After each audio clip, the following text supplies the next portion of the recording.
कर्मण्येवाधिकारस्ते मा फलेषु कदाचन मा कर्मफलहेतुर्भूः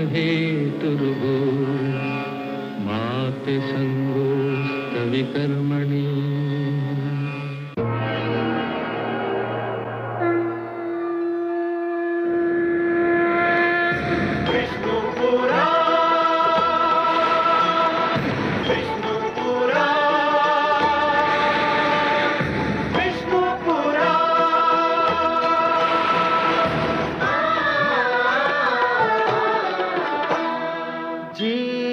ज्ञान ब्रह्म ज्ञान अथ श्री विष्णु पुराण ओम की कथा महान जय श्री विष्णु पुराण विष्णु पुराण विष्णु पुराण विष्णु पुराण। मैं माँ हूं, धरती माँ। भाग्य का लेख कोई नहीं मिटा सकता और भाग्य अपना लिखा पूरा करने के लिए कभी कभी ऐसी परिस्थितियां पैदा करता है कि बुद्धि चकित रह जाती है। श्री राम जनक नंदिनी के स्वयंवर में भाग लेने नहीं आए थे, किंतु जब सब शिव धनुष उठाने में असफल रहे और जनक शोक में डूबने लगे तो गुरु श्रेष्ठ विश्वामित्र ने अपने प्रिय शिष्य को धनुष उठाने का आदेश दिया। उन्होंने गुरु का आदेश मान लिया, परंतु परशुराम तूफान बनकर आ रहे हैं। मेरा दिल धड़क रहा है। हे अंबिकानाथ, हे वीरभद्र, शक्ति दो, शक्ति दो भगवान, शक्ति दो।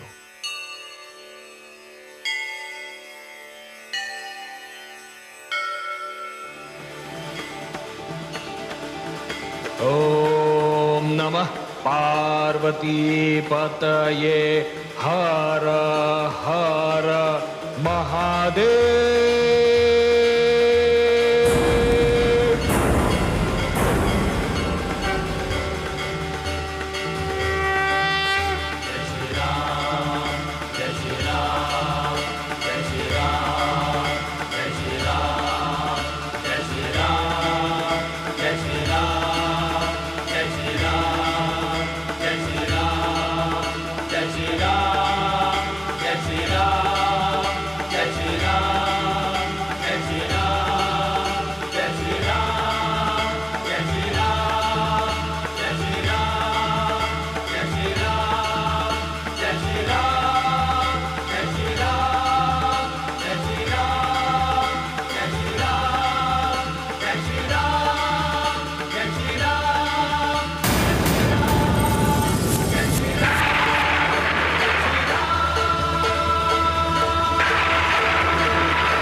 कैसी विचित्र ध्वनि है जिसने धरती आकाश सबको हिला दिया है। अवश्य ही किसी ने मेरे आराध्य एवं गुरु शिव का धनुष तोड़ दिया है। जिसने भी ये दुस्साहस किया है, ईश्वर की सौगंध, उसने स्वयं की मृत्यु को निमंत्रण दिया है।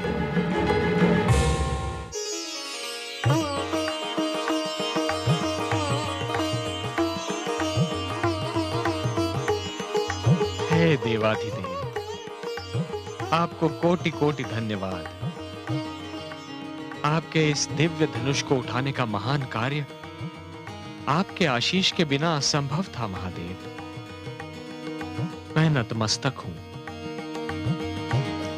हे गौरी माता, आपने सत्य ही कहा था।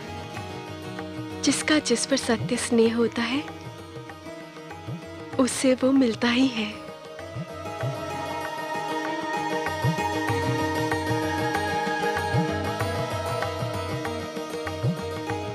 हे क्षत्रियो, जिस प्रकार अंधकार में मनुष्य को कुछ नहीं सूझता और वो ठोकर खा जाता है, मैं भी अपने दुख में ऐसे ही डूबा हुआ था और मेरे मुख से वो सब अपशब्द निकल गए जो अनुचित और शिष्टाचार के प्रतिकूल थे। मुझे सब अपनी कही हुई अपमानजनक बातों के लिए खेद है। कृपा करके आप सब मुझे क्षमा कर दीजिए।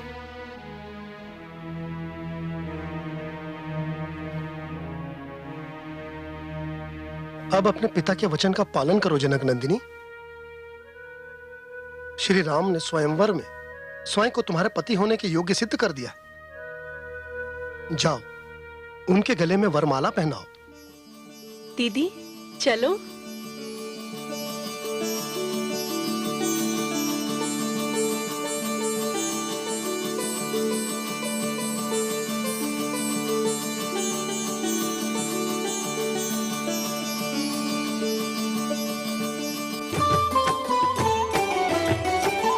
मंथर गति नैना अकुलाने,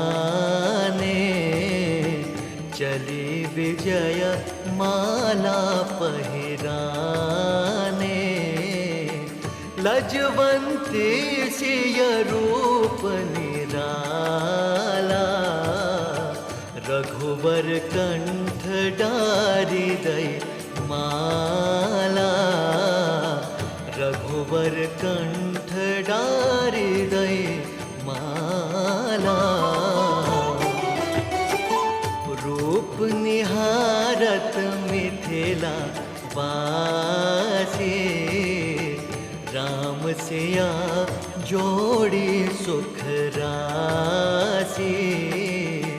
हर्षत देवन रखिए जोड़ी, जुगत रूप महिमा नहीं थोड़ी। जुगत रूप महिमा नहीं थोड़ी।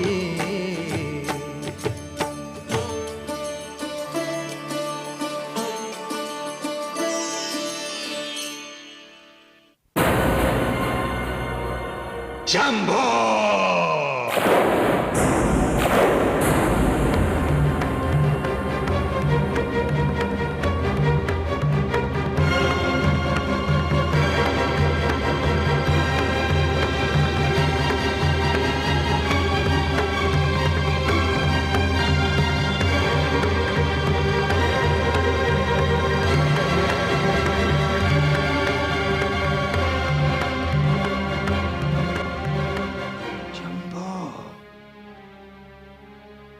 कौन है ये दुस्साहसी?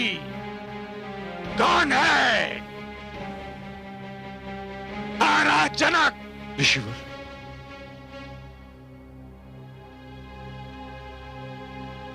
हे प्रभु, हे ऋषिवर, हे परशुराम, क्षमा क्षमा। मैंने भगवान शिव के समक्ष ये प्रतिज्ञा ली थी कि जो भी इस शिव धनुष को उठाकर इस पर प्रत्यंचा चढ़ाएगा, मैं उसी से अपनी पुत्री सीता का विवाह करूंगा। तुम्हारी प्रतिज्ञा का संबंध इस धनुष को उठाने एवं उस पर प्रत्यंचा चढ़ाने से था,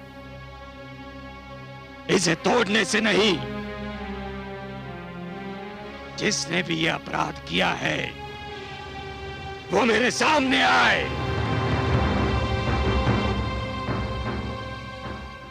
ऋषिवर, यदि यह अपराध था तो वो अपराधी ये दशरथ नंदन राम है। किंतु मेरा विश्वास कीजिए ऋषिवर, मैंने यह अपराध जानबूझकर नहीं किया है। प्रत्यंचा चढ़ाने की चेष्टा में धनुष मुझसे टूट गया। यदि आपको इससे दुख पहुंचा है तो क्षमा प्रार्थी हूं।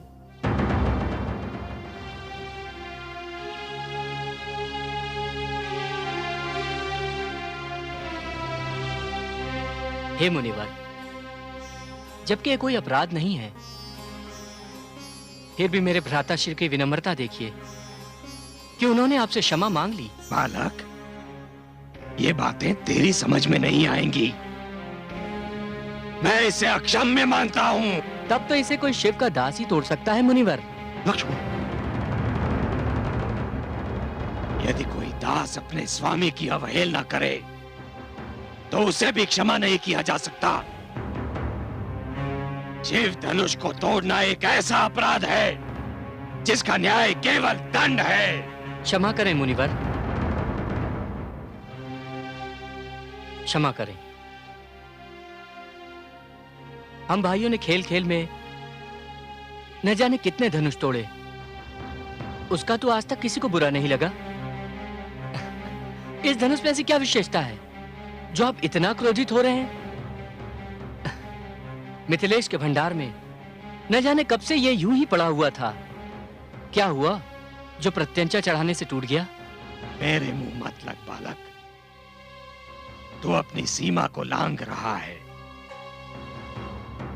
कहीं ऐसा न हो कि मेरा क्रोध भी अपनी सीमा को लांघ जाए। क्रोध? क्रोध हम राजपुत्रों को सुहाता है मुनिवर। आप जैसे महान ब्राह्मण को शांत रहना ही शोभा देता है। मुंह संभाल कर बात कर बालक। अच्छा, जब आपको इस धनुष का टूटना इतना ही दुखदाई ठहरा है तो आप इसे जोड़ क्यों नहीं देते? बस बस बालक, सहने की भी सीमा होती है। तू कदाचित मेरे अतीत से अनभिज्ञ है। अनभिज्ञ नहीं हूं मुनिवर, इसीलिए तो आपसे कह रहा हूं कि जब आपके पिता के तप से आपकी माता का कटा हुआ सिर जुड़ सकता है तो आपके पराक्रम से यह धनुष भी जुड़ सकता है। उद्धन! क्षमा रे शिवा, क्षमा। मेरे अनुज को क्षमा कर दीजिए। लाड़ प्यार से बिगड़े हुए इस राजकिशोर को तो मैं क्षमा कर सकता हूं, किंतु तुम्हें नहीं कर सकता। तुमने मेरे आराध्य शिव का धनुष तोड़ने का जघन्य अपराध किया है। मैंने इस धरती पर 21 बार क्षत्रियों का विनाश किया है, किंतु लगता है कि अब भी मेरा संकल्प पूर्ण नहीं हुआ। आज मेरे हाथों एक और क्षत्रिय मारा जाएगा।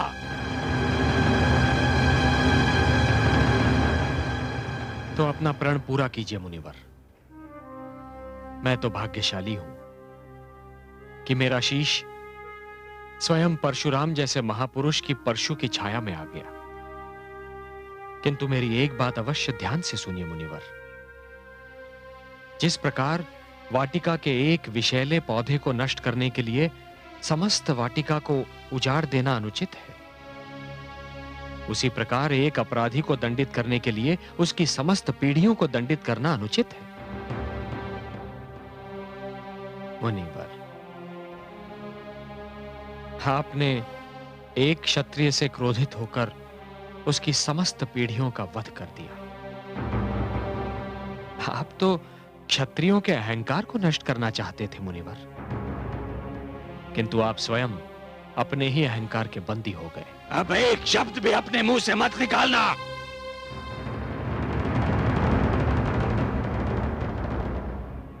क्यों मुनिवर? इसलिए कि मेरे शब्दों में आपके परशु से भी अधिक धार है। कोई अतीत के बोझ को लेकर आजीवन जी नहीं सकता मुनिवर। आप अपने अतीत के अहंकार को वर्तमान में ले आएंगे, वर्तमान से भविष्य में ले जाएंगे तो थक जाएंगे। मुनिवर, मेरी आंखों में देखकर बताइए, कौन सा आक्रोश आप हम पर निकाल रहे हैं?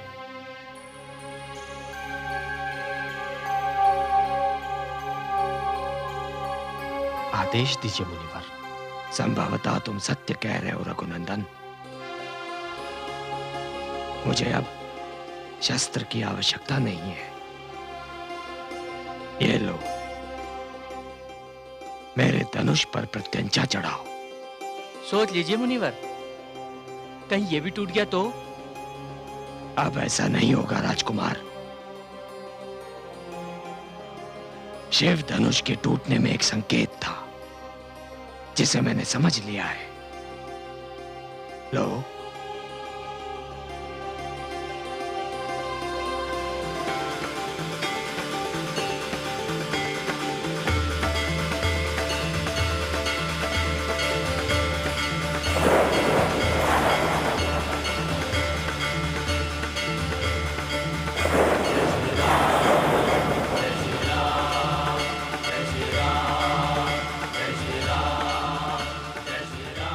प्रभु,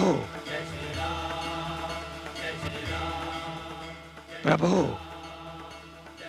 राम अवतार आ गया है। हे नरश्रेष्ठ, मुझसे सचमुच भूल हो गई थी। अब मैं अपने अतीत के अहंकार से उतर गया हूं। ब्राह्मण होकर भी मैं क्षत्रिय कर्म करने पर विवश हो गया था प्रभु। अब मैं संपूर्ण ब्राह्मणत्व प्राप्त करने जा रहा हूं।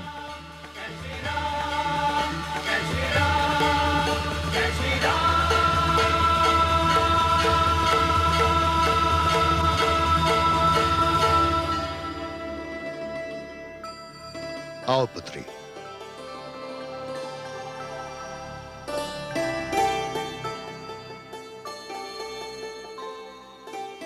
मिथिलेश, अब क्या विलंब है?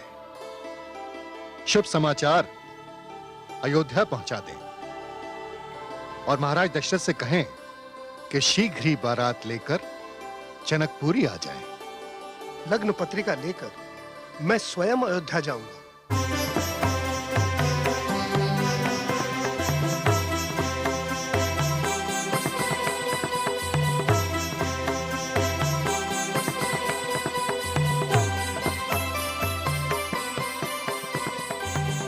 महाराज की जय हो।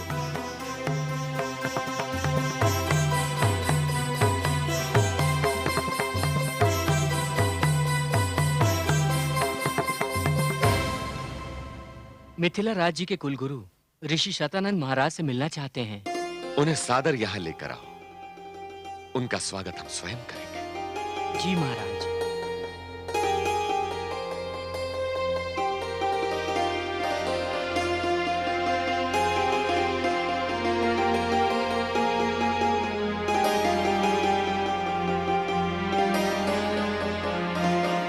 स्वागत है महर्षि।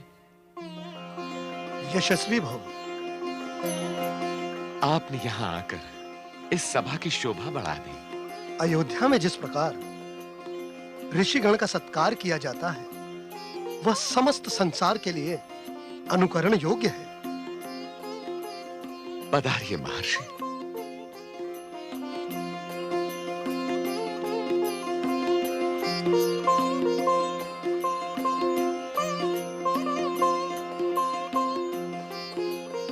आइए महर्षि। नहीं नहीं अहिल्या पुत्र, तुम्हारा स्थान मेरे चरणों में नहीं, मेरे हृदय में है।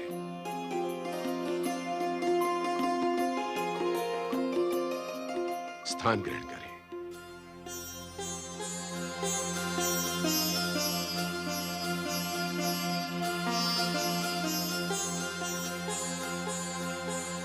विराजिए ऋषिवर।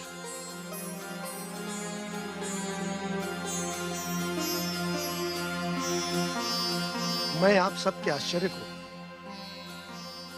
एक शुभ समाचार द्वारा समाप्त करना चाहता हूं। आप सबको यह जानकर अत्यंत हर्ष होगा कि दशरथ नंदन श्री राम ने शिव धनुष तोड़कर जनक नंदिनी राजकुमारी सीता को वधु रूप में प्राप्त किया है।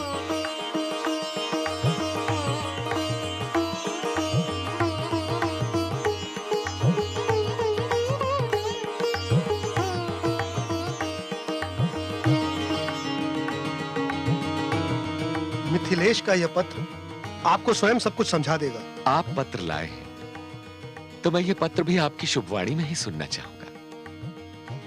कृपया पढ़कर सुना दें। अयोध्या नरेश की सेवा में मिथिला नरेश का सादर प्रणाम। महाराज, अयोध्या और मिथिला के बीच गंगा माता अब तक सीमा रेखा का कार्य कर रही थी, परंतु अब माता ने दोनों को एक करने का निर्णय ले लिया है। अयोध्या और मिथिला सदा से एक दूसरे के मित्र हैं, परंतु आपके सुपुत्र श्री राम और मेरी सुपुत्री अब इस मित्रता को संसार के सबसे सुंदर नाते में बदलने जा रहे हैं।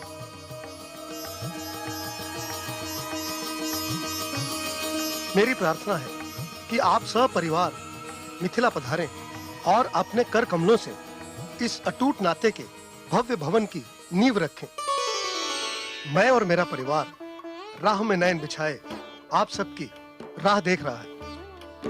मिथिलेश को उनके इस पत्र के लिए बहुत बहुत धन्यवाद। किंतु राम तो ऋषि विश्वामित्र के आश्रम में थे। वो जनकपुरी कब और कैसे पहुंच गए? उन्हें ऋषिवर स्वयं जनकपुरी लेकर आए थे। ऋषिवर हमसे पुत्र मांग ले गए थे, किंतु अब आप पुत्र को एक पुत्रवधु सहित लौटा रहे हैं। मैं मिथिलेश का बहुत आभारी हूं। राजकुमार भरत, ऋषि शतानंद के आतिथ्य का दायित्व हम आपको सौंपते हैं। राजकुमार शत्रुघ्न, हमें मिथिला जाना है, उसकी सारी व्यवस्था आप करवाएं। जो आज्ञा।